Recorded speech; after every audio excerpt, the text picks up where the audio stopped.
That's right. He folded. He folded. Some might say, excellent 5D chess move, Mr. President. He folded. Coward. I'm a Panicanian myself. I folded. I folded.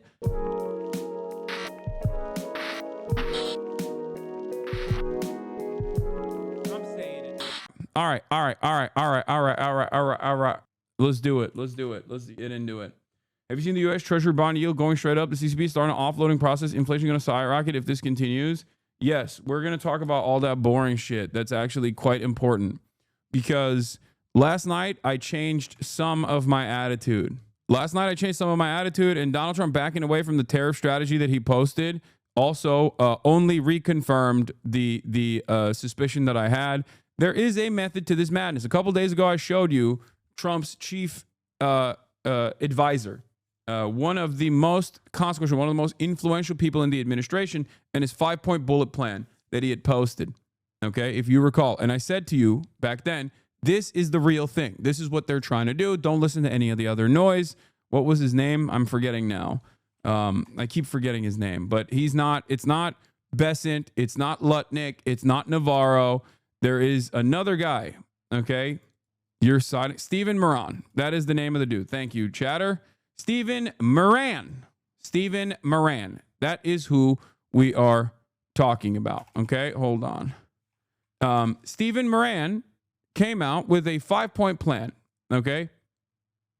Now, that's I told you this. The CEA chairman Stephen Moran had a 5-point plan, and he gave his remarks at the Hasan Institute. I think he wrote a paper a couple years prior to this. A couple years prior to this. So you've come around to the Giannis view. Yes, to a certain degree. Okay. Giannis Varoufakis, out of all of the analysts out there, of all of the economists out there, was probably one of the only ones that identified that there was a secondary purpose for the deficit war that Donald Trump wanted to engage in, and he was right. What he was right about was obviously devaluing U.S. currency. A lot of people did not recognize that that was what Donald Trump wanted to do. He was one of the only people out there that said Donald Trump wants to devalue U.S. currency. The reason why Donald Trump wants to devalue U.S. currency is because when U.S. currency is too high as in comparison to other currencies, then you are going to have an import economy. You're not going to have an export economy. You're going to have a fat trade deficit, and slowly but surely over year, you're just not going to manufacture stuff here anymore, because even if you were manufacturing goods that other countries would want, it's far too costly for them to purchase those goods, because the reality of the matter is the dollar is way more powerful. The dollar is way more powerful than any other currency. Part of the way that countries do this is by, purchasing dollars. Okay. That is one of the ways that they engage in, I guess some might call it currency manipulation, but I don't think it is. But some of the other ways in which you do this is also by making your manufacturing, specifically your labor, as devalued as possible, as cheap as possible, so you become an exporter or you maintain your manufacturing capabilities. Germany has done this through the euro, and every other country has basically done a version of this. And that's what Donald Trump claims is cheating. Now, a lot of these concepts, I'm going to be switching and using some terminology fast and loose. A lot of these concepts that Donald Trump is claiming is happening, where he says is cheating, is not cheating. It's a system that we designed. We're the United States of America. This is literally what we designed. We wanted these other countries to actually serve us and in many circumstances basically rely on slave labor to be able to get cheap, accessible commodities, okay? Cheap, affordable commodities. We designed it this way. We built the entire global financial system this way, and we accelerated it after, removing the gold standard. This was, there were multiple market shocks in the process, but this is our thing. This is our grand design. And now Donald Trump is saying, I don't like this grand design. It's been cooking America's manufacturing capabilities. Now, of course, he doesn't care about the labor aspect of it. That's just a way to promote it, to the working class to be like, no, we're going to bring manufacturing jobs back here. It's going to be great. That is just the seasoning. The real thing that Donald Trump cares about, on the other hand, is manufacturing. Because manufacturing does not exist in the United States of America, and that we are over-reliant on China and also secondary markets that China has created, Donald Trump sees this, as well as Barack Obama did, as well as Joe Biden did, as well as every other American government leadership did, every other American administration did, as a massive national security concern. That's what the problem is. That's what they want to do. The trade surplus or the trade deficit issue is simply America's not manufacturing shit because American currency is too expensive. And also simultaneously, this is a major threat because if China were to one day, we want to go to war with China, one day they just shut off the faucet of manufacturing, we're cooked. We're left out with our, with our dicks out, pissing against the wind. So that's precisely the reason why America cares about moving manufacturing back to the United States. It's a matter of national security. It has nothing to do with labor. It has nothing to do with good paying jobs. It has nothing to do with anything. Okay? And a part of that process means you have to get other countries by force to devalue the US dollar against their currency. You have to make their currency purchasing power higher. Okay? That is part of what Yanis Varoufakis was claiming, because you can't do that. If you don't do that, you can't get any manufacturing. You can't fix your trade deficit because these countries don't have money to purchase American-made products. So, on that aspect, there is a method to the madness. Okay? Hudson Bay Capital paper written by, in November 2024, by the way, this is the method, this is the madness. Stephen Moran wrote about it in November 2024, a user's guide to restructuring the global trading system. This is the blueprint. Do not listen to Peter Navarro. Do not listen to Howard Lutnick. Do not listen to Scott Bessent. Do not listen to any of these other guys. Don't listen to Donald Trump. This is the guy. This is the blueprint. This is the method. And they're following it to a T. Okay, and don't listen to Ron Vera either. Ron Vera. Okay, maybe you can listen to Ron Vera. That's kind of funny. And I mentioned this before. I told you all about, this being the 5-point plan. And it seems like last night's efforts, last night's initiative, starting off with Chinese market moves that took place, is moving the United States in that direction, which means there's going to be massive instability, and America is going to become a poorer nation overall. America's purchasing power is going to lower overall in the interim. So I think Donald Trump is burning the candle from both ends and cooking the United States of America. And I will tell you exactly why, while the initiative and the 5-point plan that they've designed is insane, selfish, it's also short-sighted and will lead to economic turmoil. Okay? I don't think that Donald Trump is going to be able to get his desires across, and instead is going to fuck this up.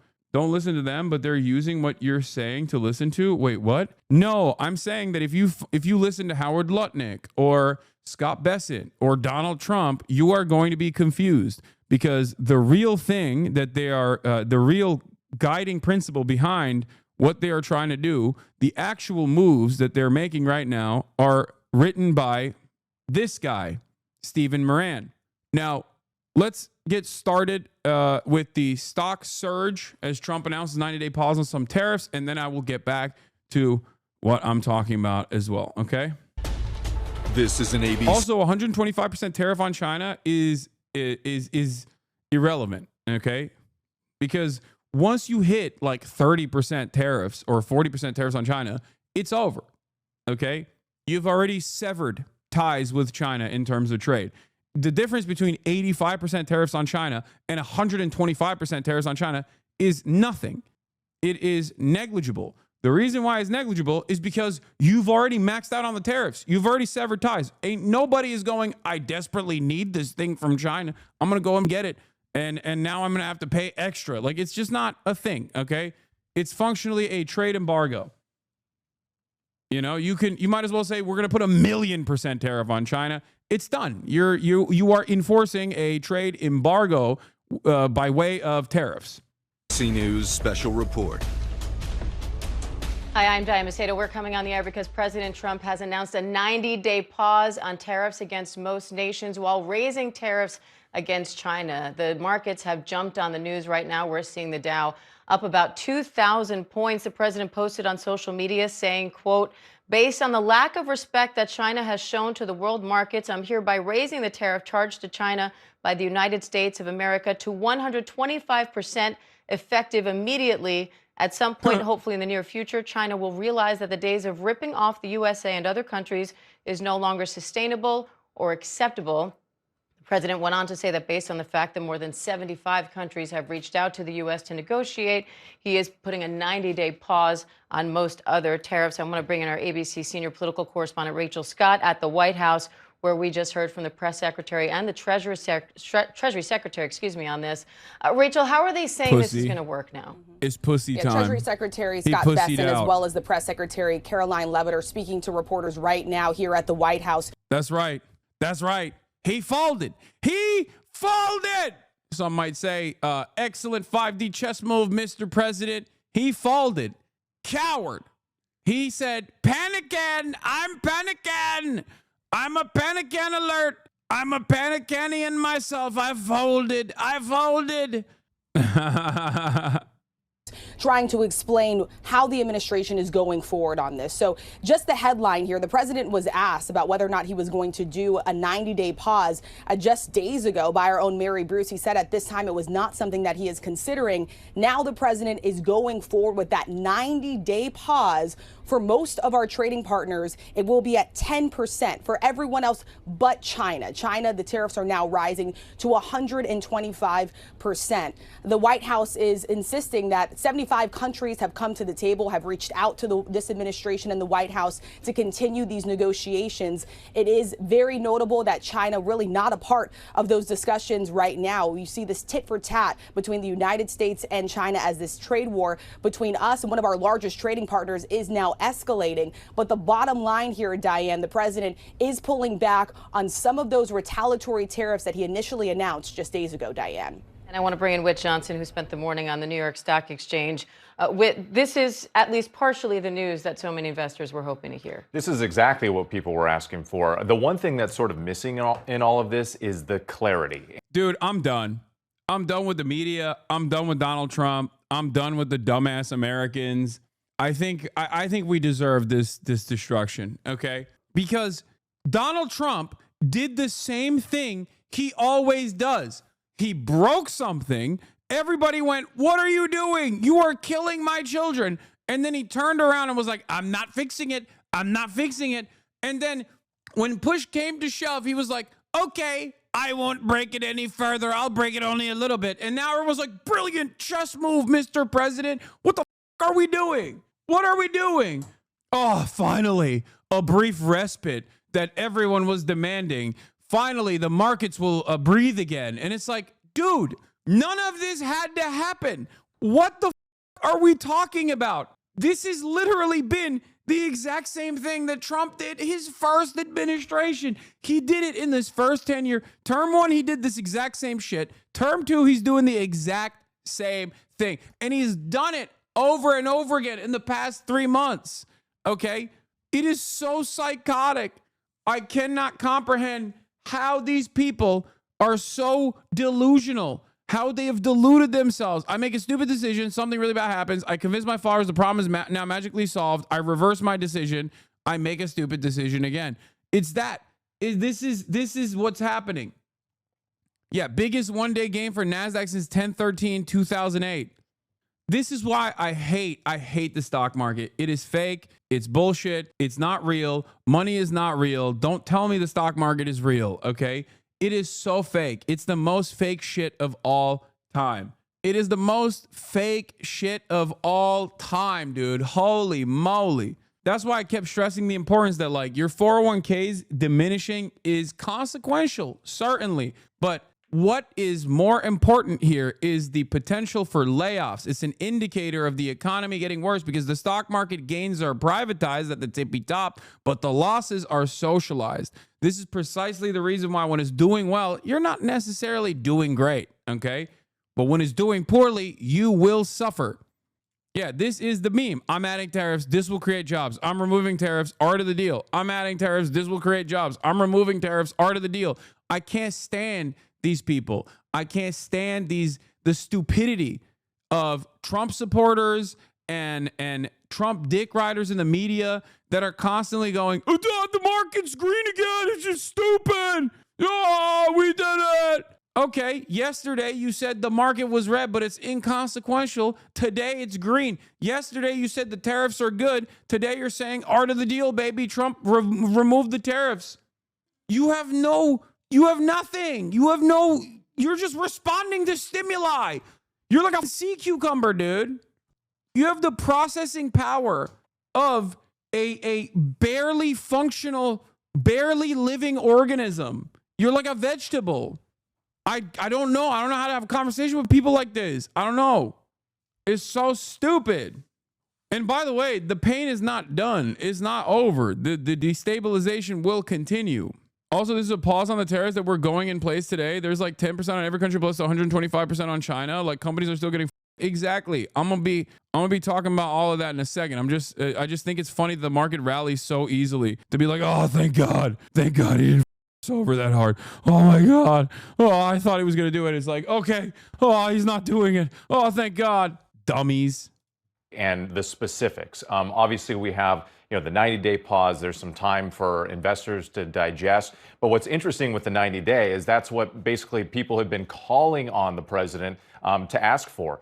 This morning, we heard from Bill Ackman, who's a billionaire, who's a longtime supporter of Donald Trump's, who came out publicly warning about the effects of these tariffs. He put out in a statement on X earlier in the day calling for specifically a 90-day pause. We also saw Jamie Dimon with JP Morgan, who had been talking about the increased likelihood of a recession. So we see all of these people who President Trump knows very well, who'd been calling for this pause. We saw the markets reacting, hanging on every. Asman says he's brilliant and China needs to play ball. I'm going to Brian kill me. I can't. I'm sorry. Single word from the president, but this gives them time to figure out what's going to happen next. Now, one thing that we did see this morning, which I think for people from the outside looking in, it was a little bit confusing. Why did, after the tariffs were announced overnight, why did the markets kind of go up and down, up and down? And it seemed as if from some of the traders that I was talking to, they were suggesting that some of the concern had sort of been baked in the previous 4 days where we saw those massive declines. I mean, up to $6 trillion, in the S&P alone. And so they were waiting. And that's why you're seeing it going up and down. Every little piece of news, every little hint from the administration about a negotiation, maybe some. You should debate Asman. I would love to do that. He's the one who would never do that. Okay, I'm down to do it. Optimism, people were jumping in or people were jumping out. But this was that thing that they had been waiting for. But one piece of caution here, based on what I'm being told, is that, look, it's not over yet. You still have this escalating trade war between the U.S. and China. That's going to have a massive ripple effect. And so what does that mean? We don't know, but still some at least temporary good news when it comes to investors. And let's dig a little deeper into that ripple effect with our chief business correspondent, Rebecca Jarvis. Rebecca, 90-day pause on most of these tariffs. On the one hand, increased tariffs, 125% on China. What does that mean for consumers? Well, first of all, it's a stunning reversal. Just a week ago, the President Trump dubbed it Liberation Day and rolled out. Bro, it's crazy. I sent an email to Ad Fontes Media about their buy shot and asked why you were so low on the accuracy scale. They replied in depth. Do you have an email I can send the reply to? They asked for the reply if I wanted to submit better quotes. Yeah, send it to Hasan@night.co. Hasan@night.co. Stocky said, you should have the stock guy on your stream. He said you have no idea what you're talking about when discussing the stock market. Wait, what is he saying about the is he pro-Trump?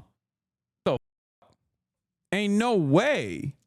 I doubt. I don't think I am in disagreement with Stocky at all on this stuff.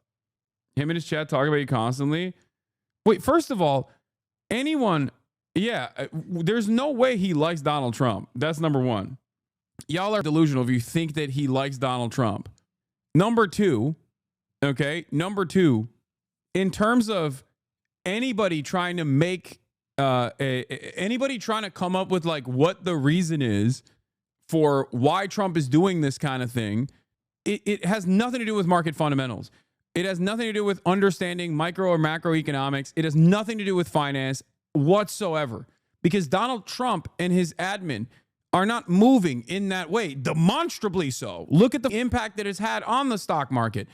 The reading the tea leaves is happening for every single person.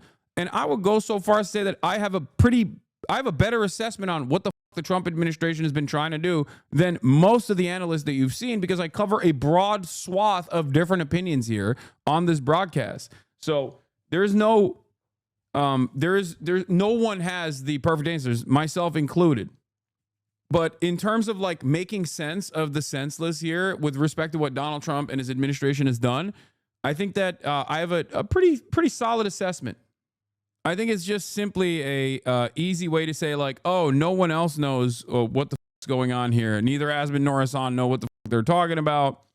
And I'm the one who knows everything. I don't know. It's just a way to, like, I think, present yourself as the most knowledgeable. And he is certainly more knowledgeable on the stock market than I am. I'm not knowledgeable at all on the stock market. I don't even have a credit card. Okay.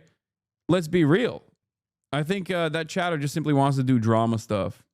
Yeah, but anybody that tells you exactly what's happening, and anybody that can tell you like that, and I don't even think that Stocky would say that regardless right now, especially because of the obvious instability and its impact, the impact that it's had on the stock market. Anybody that tells you they know what the is going to happen next is lying to you, okay? Why don't you have a credit card? I'm a madman. All of these so-called reciprocal tariffs, and now there's a 90-day pause on the majority of them, except for on China. First of all, those sources I'm talking to on Wall Street have anticipated that a lot of this has been with the idea of isolating China. And you even heard from the Treasury Secretary, Scott Bessent, who's speaking right now. I don't have bad credit. I own a house, chat. Early countries who have come and spoken to the United States, the likes of Vietnam, South Korea, India, Japan, countries that might have aligned themselves with China are going to be included in this 90-day pause.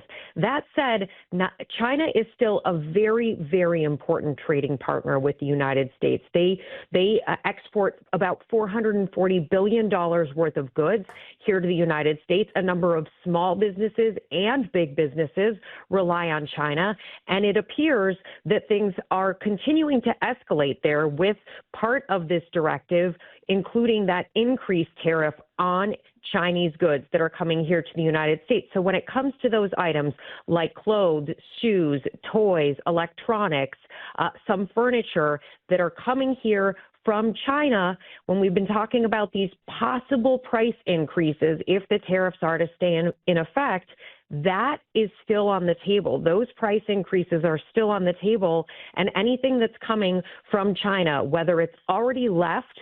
By the way, Donald Trump did, I think, clear market manipulation. That's the other side of this as well, because he, one, opened up the tariff faucet, literally tanked the entire global stock, the entirety of global trade and the New York Stock Exchange, and then right before he unveiled that he was going to put a pause on the tariffs, that is the reason why there was so much market volatility and the lack of consumer confidence led to people selling their shit. He said, bye. Like, bye. It's time to buy. One of the most insane things I have ever seen. Goldman Sachs rescinds recession call after Trump tariff pause. It is, I mean, dude, the graft is in broad daylight. Is out in the open. Money is fake, and these guys are just making fun of you, I think.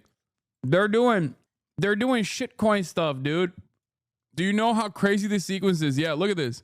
Great time to buy DJT on Donald Trump's Truth Social at 9:37 a.m. Couple hours later, based on the lack of respect that China has shown to the world's markets, I am hereby raising the tariff charged to China by the United States of America to 125%, effective immediately. Okay? But that's not the point. At some point, hopefully in the near future, China will realize the days of ripping off the USA and other countries is no longer sustainable or acceptable. Conversely, and based on the fact that more than 75 countries have called representatives of the United States, including the Departments of Commerce, Treasury, and the USTR, to negotiate a solution to the subjects being discussed relative to trade barriers, tariffs, currency manipulation, and non-monetary tariffs, and that these countries have not, at my strong suggestion, retaliated in any way, shape, or form against the United States, I have authorized a 90-day pause and a substantially lowered reciprocal tariff during this period of 10%, also effective immediately. Thank you for your attention to this matter. Boom! Stock market goes crazy. People are doing victory laps. They're like, I've never nutted this hard. Thank you, Mr. President. You gave us the brief respite we needed. Money is so fake. I love fake money. That's basically what happened. I love how fake the money is. Make it more fake. Masterful gambit, sir. None of this makes any sense. It does. It's just like, it makes sense if you just look at it as we have outward in broad daylight graft and seemingly no interest in putting an end to it. Okay. We are at the mercy of a psychotic madman who has no interest in making changes happen in the least painful way possible. It's very clear. It is very clear that nobody cares about anything, and things are only going to get worse. In a year's time, Republicans are going to talk about how April 9th, 2025 was one of the greatest days in the stock market history because of Trump. Yes. Yeah, already Goldman Sachs has rescinded the recession call after Trump trade tariff pause. Okay? So countries that were going to get 105 tariff like Turkey, they don't have tariff. Wait, no. Countries are still getting tariffed. There is still going to be an extra entry fee. There's still going to be inflation. It's just not going to be potentially hyperinflation. Okay? That's it. That's the only thing that we are, I guess, avoiding, at least for the time being. There are still many issues, however. Truna says, great news. Resuming plans to close numerous manufacturing facilities in the Midwest and move all production to Vietnam and India. Me too. I am no longer working with union-made domestic manufacturing. Now that Donald Trump, the glorious president, revoked the tariffs, I'm going back to Vietnam, baby. I'm going to Vietnam. Okay. So I don't think the recession, I don't know if the recession is called off or not. We'll talk about that in a second. But considering that the Chinese tariffs are still in place and he has increased them, which is negligible. It's inconsequential at this point because once he already maxed out on the tariffs, doesn't matter if he's doing 125%. You know what I mean? The difference between 104% and 125% is nothing. It's just, there's no trade happening at that point. It is functionally a trade embargo that you have placed upon China. Now, of course, the interesting part about it is that China doesn't just directly manufacture things at this point. They also manufacture in Vietnam, in other countries. So, you know, it doesn't really, you know, there's still ways in which America will still get Chinese manufacturing. It'll just be at a higher cost from a secondary market. So we got that, but also here's CoffeeZilla once again, slowly but surely losing his mind. Trump front ran his own announcement to pause tariffs by saying it's a great time to buy 3 hours before huge news for stocks hit. This is levels of insanity we've never seen before. I think it's really funny that slowly but surely, CoffeeZilla, over years of covering pure corruption within the cryptocurrency circles and recognizing that the exact same style of corruption, both for the cryptocurrency circles and for the regular stock market, is happening under the Trump administration. He's becoming like a radicalized Marxist-Leninist vanguardist, I think, by the end of this process. Every day that goes by, I see another tweet from him going, what the is happening? How is this allowed? Amazing. Great time to buy. I'm going to do something freaky with the tariffs. If you believed his buy message and bought 100K of NVIDIA calls, you would have made 1.3 million. Yeah. Does this feel as Nixonian madman theory to you as it does to me? Really starting to feel like Trump team thinks this is the strategic direction? Maybe. Probably. Listen, we got more. We got more on this. I have so much to talk about. And these are some of the... This is barely the part that is this is negligible stuff. We got so much more to talk. Possible scenario: one stupid tweet spreads baseless rumor of 90-day tariff pause, causing number to go up. Wall Street learns tweet was fake news, so number go down. Trump, seeing a 90-day pause made number go up, claims credit for idea and announces a 90-day pause. This was, of course, 2 days ago by Tyler Austin Harper, and he was right. That is precisely what happened. Did Trump do this tariff pause on pause for his rich buddies to buy the dip? No. I will tell you what I mean by this, okay? I will tell you what I mean by this. Is there insider trading that he's doing? I guess it's not even insider trading at this point. It's outsider trading. Weirdly enough, it's insider trading, but also being done on the outside. There's no shadowy backroom deal at this point. I'm sure that also happens, but like it's very obvious that he's just like, yeah, no, we're doing this thing. Having said that, as I've told you before, this, like what just took place in terms of, rich people probably buying the dip, right? And making out a lot, gangbusters style in this process, like a nice little pump and dump. Okay. That is just what will happen regardless. Okay. That's not the actual intention. That's not the actual intention of Trump's madness here. But there is a method to the madness regardless. And I will describe it to you in a moment. Okay. I will get to that in a second. Let's finish this piece and then I'll talk about what Donald Trump is trying to do and why it will still fail. Let's continue. Ship in the water, they will still face at U.S. Customs those higher tariffs. And as we reported over and over again, generally speaking, what companies do is they pay that higher tariff. U.S. companies pay that higher tariff at the border as the goods come here and then pass it off to consumers. All right, Rachel, Rebecca Witt, thank you. And we will continue to watch closely. The market's now up a little more than 2,000 on the Dow, and we will continue to monitor action at the White House on this as well. Our coverage continues on ABC News Live and abcnews.com. And David Muir will be back tonight with the entire team of...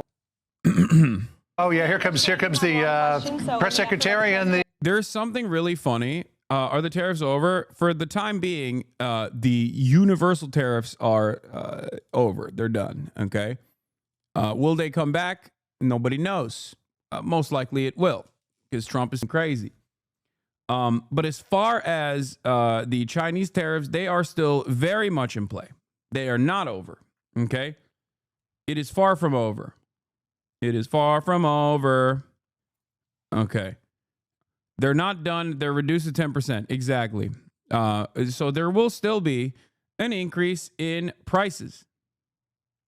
There will still be an increase in prices. There will still be market volatility. The only reason why the markets are reacting to this in a positive way is because Donald Trump went in and said he was going to kill everyone and then turned around with a gun, with a loaded gun, started shooting people, and then stopped at like shooting 3 people and said, okay, everyone else is free. Yeah, before Donald Trump came into the room, you had a sense of safety. After he came into the room with a loaded gun and started killing people, you were like in a moment of panic. You were like, oh my God, he's going to kill everyone. He's insane. And now that he stopped killing, now that he stopped the killing at like 3 people, okay, and is threatening with the loaded gun to kill the rest of the Chinese people in the room, I guess, everyone's like, oh, thank God. Okay, we're free. At least we're free. Holy. So now they feel much better. They feel much better overall than they did maybe while Donald Trump was killing people. But they don't necessarily feel better overall than when they did before Donald Trump entered the room with a loaded gun. Anyway, here's Donaldo in front of the White House with NASCAR racing champions. Just having a fun time, dude. Just having a fun go at it. Okay, why not?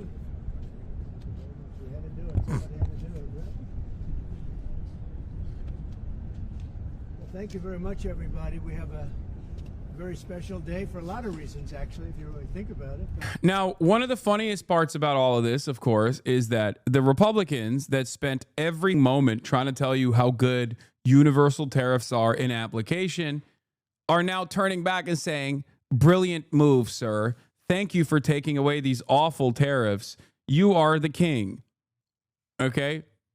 Every single one of these guys that kept repeating over and over again that like these tariffs are the best thing that has ever happened to American trade, American manufacturing, are now turning around and stating that actually, thank God, Donald Trump removed those tariffs. Here it is. Okay, let's look at this. Fox News tells the story of a small business owner who used to pay $26,000 in tariffs on goods imported from China, but now faces a $346,000 tariff due to Trump's 104% tariff on Chinese imports. Okay. Let's take a look at what this story looks like. Exclusive story, and it talks about how with these 104% tariffs that went into effect. This is still in effect, by the way. This is still going to cook a bunch of businesses. You know, we think that... Poor Sean Fain now has to change his stance again. No, you misunderstand what Sean Fain is saying in terms of trade protectionism. If you think that he is just simply responding to Donald Trump and trying to play and simply defending Donald Trump's decisions, that's not what's happening.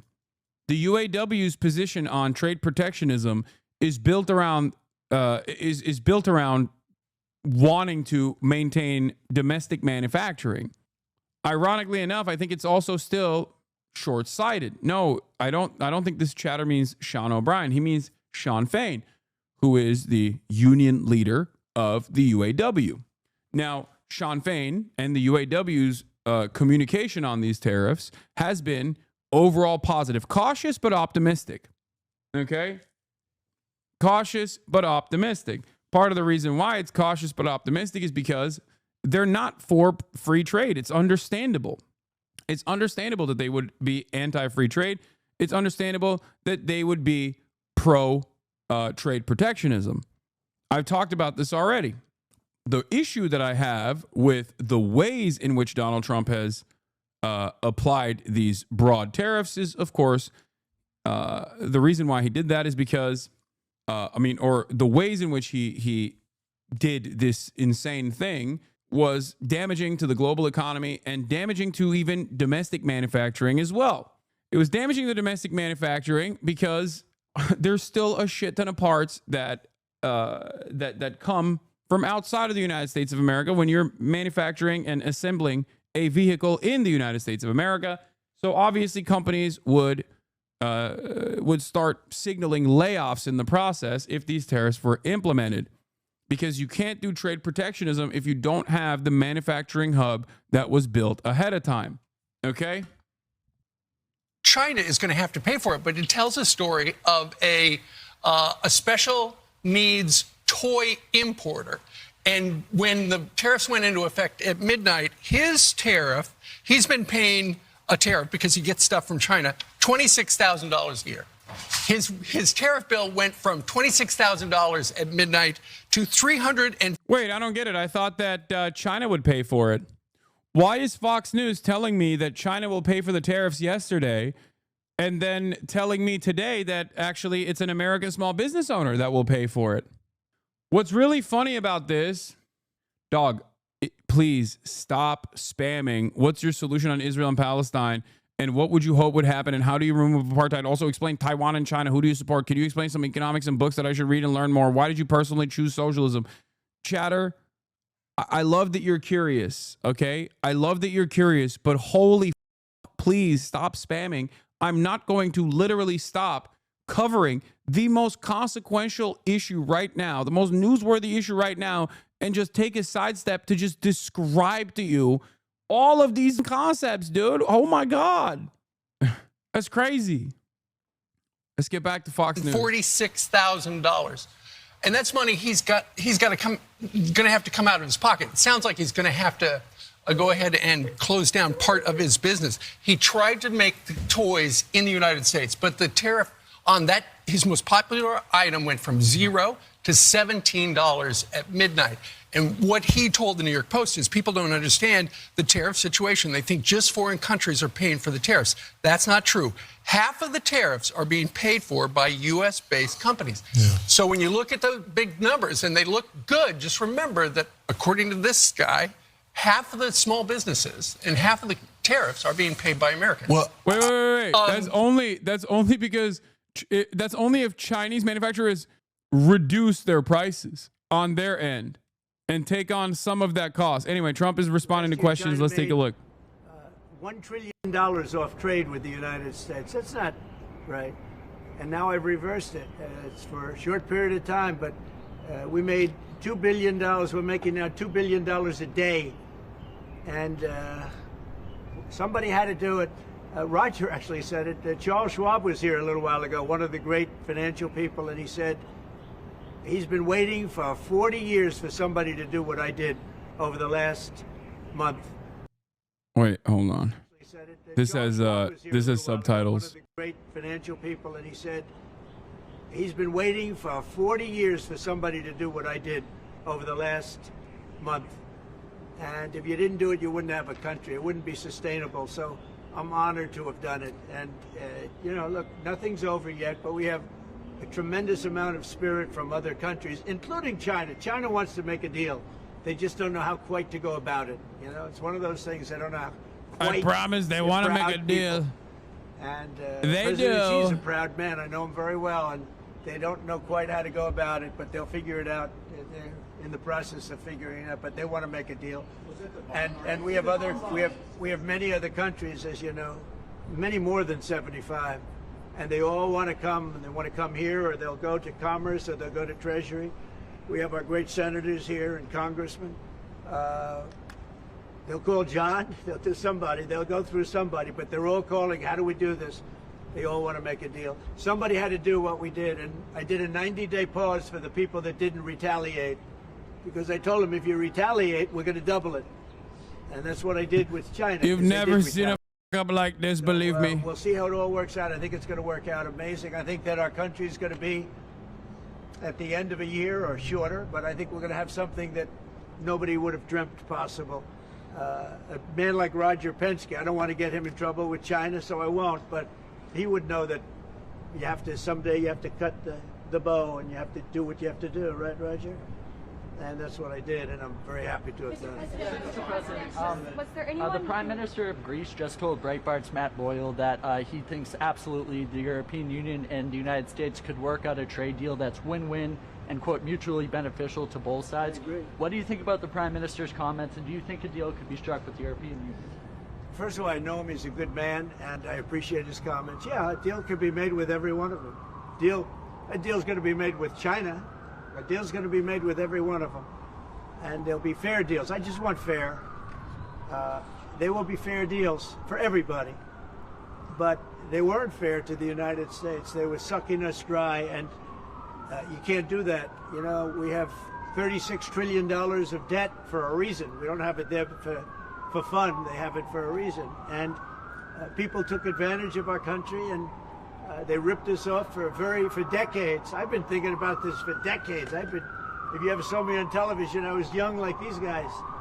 And those are good old days, I'll tell you, Roger. But I was like these guys, young. Peki, aldım. Diğerleri de gelecek birazdan. Nothing changed, and nothing was done about it. Then I did it. In my first term, I did it, and did it well. We took in hundreds of billions of dollars from China and others. And I started the process, but then we had to fix up from the COVID mess caused by China. We had to fix up from that, and we did a good job of doing it. And when we handed back the reins after a rigged election, and when we handed back the reins, the stock market was higher than it was before COVID coming in.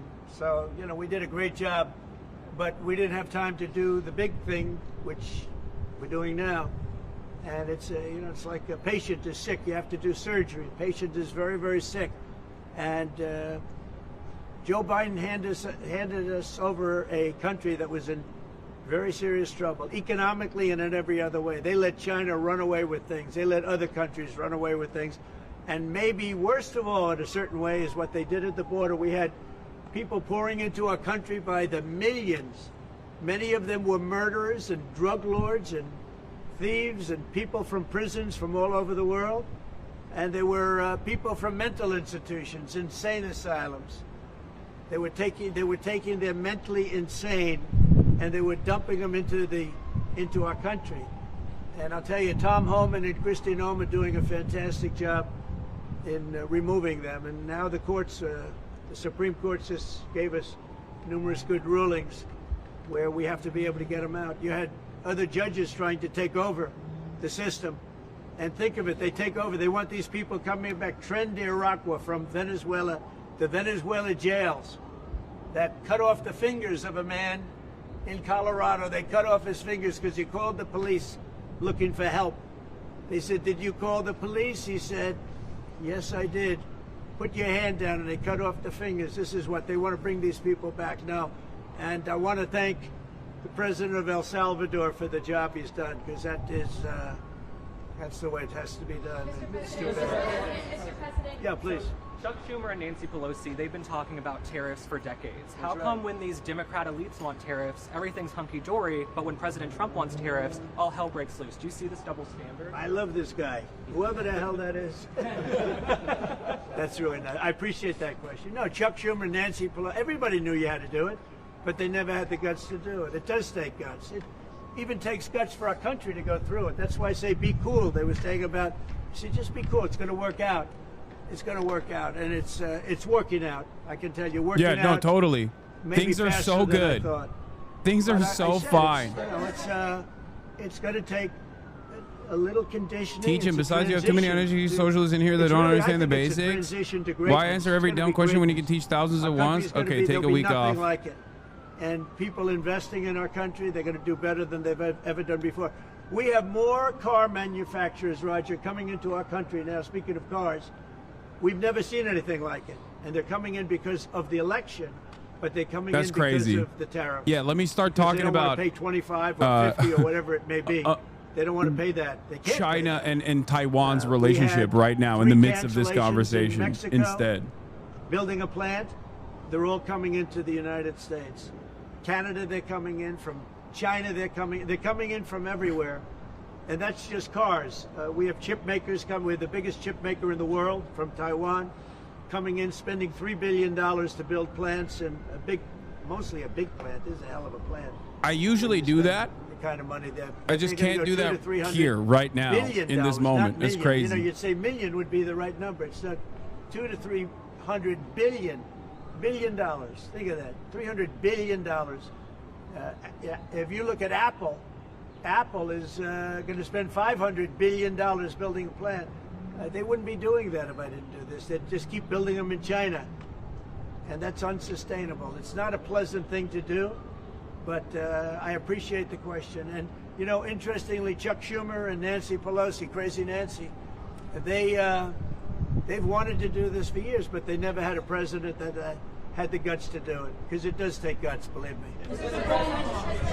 Look. A lot of what Trump is doing today, while it is insane and belligerent seemingly and causes a lot of instability in the markets, what Trump is doing directionally is the same thing that previous administrations have been trying to do as well. But they don't have the same appetite for death and destruction that Donald Trump has, because Trump believes he can actually tank it. All right. That's the major difference here. Trump believes, perhaps foolishly, that he can tank it. But the goal here is the same. Decoupling our largest trading partner and forcibly severing ties with China, and also rebuilding American manufacturing. Not because you care about the industrial base, not because you care about the manufacturing jobs coming over here. That's why they openly say, I don't give a f, we're going to build it cheap. We're going to build it with robots. Okay? They say a bunch of fantastic things, right? The only reason why they care about building a manufacturing base in the United States of America is because building a manufacturing base in the United States of America is because of national security concerns.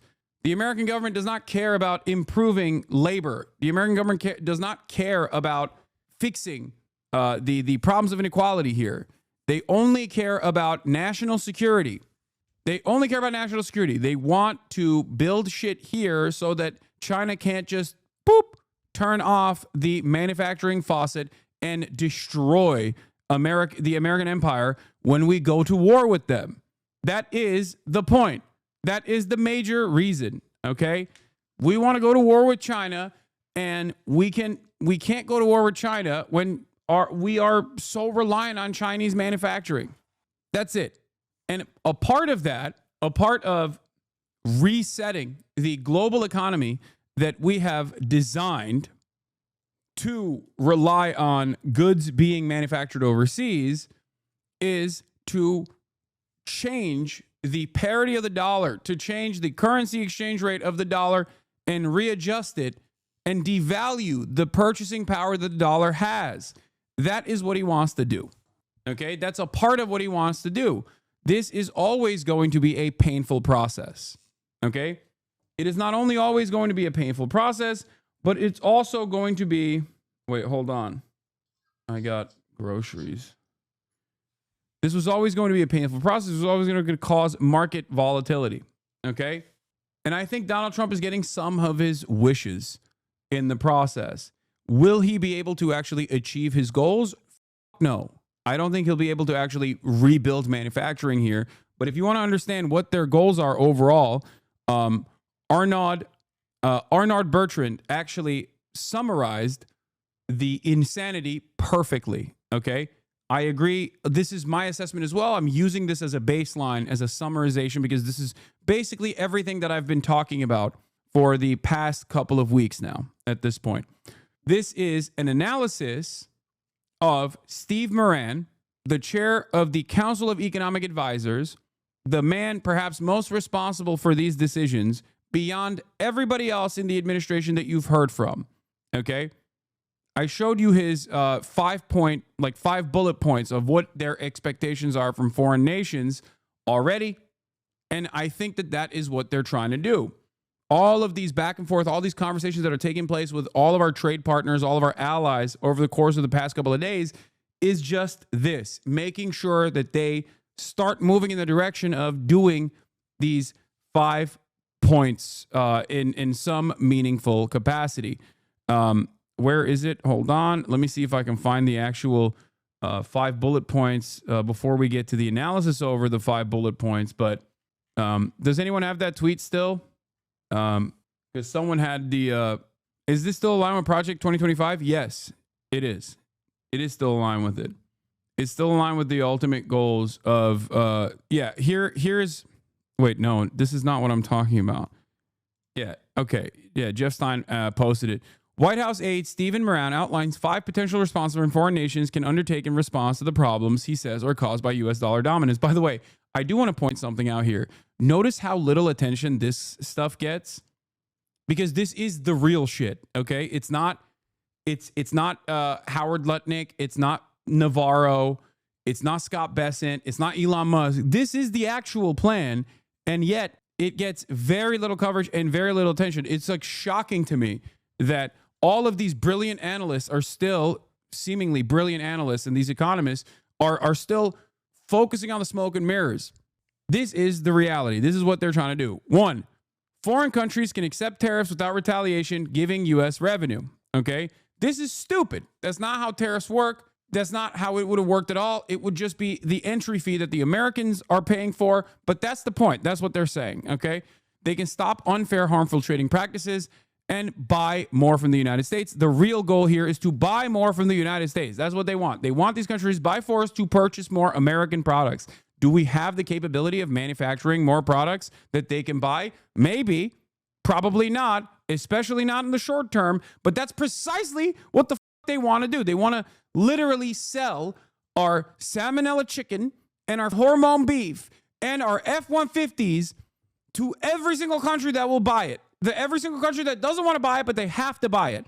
It's basically like demanding an additional fee out of our loyal subjects in the global economy that we designed, where they became our manufacturing hubs, and now we want more back from them for even participating in the global system that we designed that did not even benefit them in the same way that it benefited us.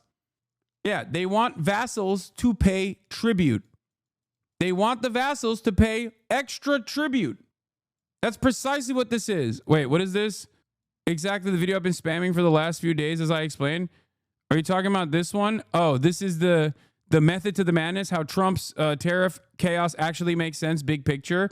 Yeah, I will. You're right. I will watch this video in a second. Okay? That is what is going on here. Number 3, boost defense spending and procurement from the United States.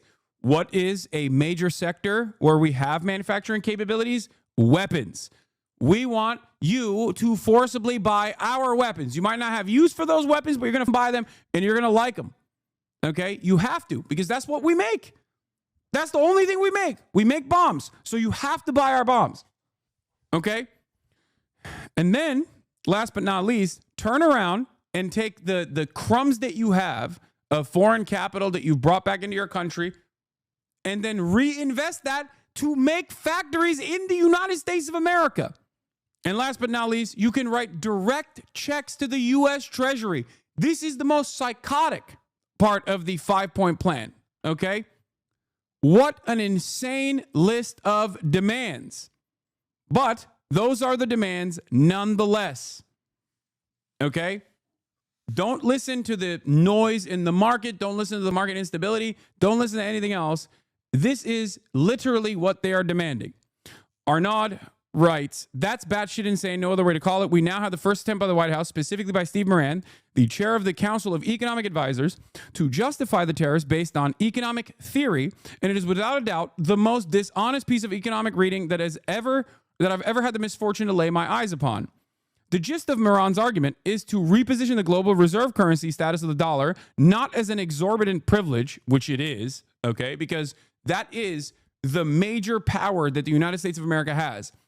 The dollar is the reserve currency. All trade happens on the dollar. 80% of trade happens on the dollar. This gives us, the United States of America, unimaginable power over everything that happens on the planet. This is how we can shut off other markets from even participating in global trade. This is the super weapon, okay? And not only have we grown fat with this super weapon, not only do we not have any of the outside pressures because we technically have a sovereign currency and the sovereign currency that is the global trade currency, that we can just print money without any of the other side effects. We can just do whatever the we want. And now, this incredible privilege that we have designed around the globe, okay, that we've used to dominate the entire planet, that's being treated as though it's a burden that the rest of the world needs to compensate the U.S. for bearing. And you want to know what the crazy part about this is? Our European allies do actually see this as not necessarily a burden, but a cost of doing business, because they are also invested in the maintenance of capitalism and therefore historically have been terrified of the growth of socialism within the USSR. So they've gladly played the role of a vassal state for the United States of America and its empire. And now they're doing the same thing because they're terrified of China for the same exact reason. Okay? For EU leadership, don't listen to what they're saying right now. I promise you. For European leadership, they see America as an unstable, dangerous partner, but at least America is still capitalist and will maintain capitalism. The Chinese might do something very scary and do socialism. We cannot let that happen. And, we have to also still align with America. America knows that that is the major pressure that they can apply to European capitalists. And therefore, Europe will pay tribute. One of the biggest trade inefficiencies that Donald Trump considers to be cheating, Europe also considers to be cheating. Okay? Ursula von der Leyen, if you recall, a year ago, as I famously brought up on this broadcast and keep bringing up on this broadcast time and time again, complained about China cheating with electric vehicles. What was that cheating? Subsidies. The Chinese industry is a command economy and therefore is controlled by the state. so the state can adjust prices and pump subsidies into its private corporations that are still maintained by the government by way of banks that the government also owns and controls, and therefore can flood the market with incredibly affordable, competitive products. This will destroy European manufacturing. Europe considers that to be cheating. Central planning is considered cheating under global trade rules. Understand that. Every person that is an economist that at least deals with the political economy will tell you that they consider what China is doing to be cheating because they are not playing by the rules of the free markets. Every country does subsidies to a certain degree. Every country maybe expands on said subsidies to a certain degree to ensure that their cost of production is low and the price points are low. But it is hilarious that they consider what China is doing to be cheating in terms of global trade because they're not participating in the free market principles that they are supposed to be participating in. It's insane. So instead of turning around and going, why don't we also have a command economy? They go, hey, you guys have kept prices far too low for our consumers, and that's us up. That's our manufacturing up. This is the truth. I need you to understand. Don't listen to anything else. This is unironically what these dumbasses believe.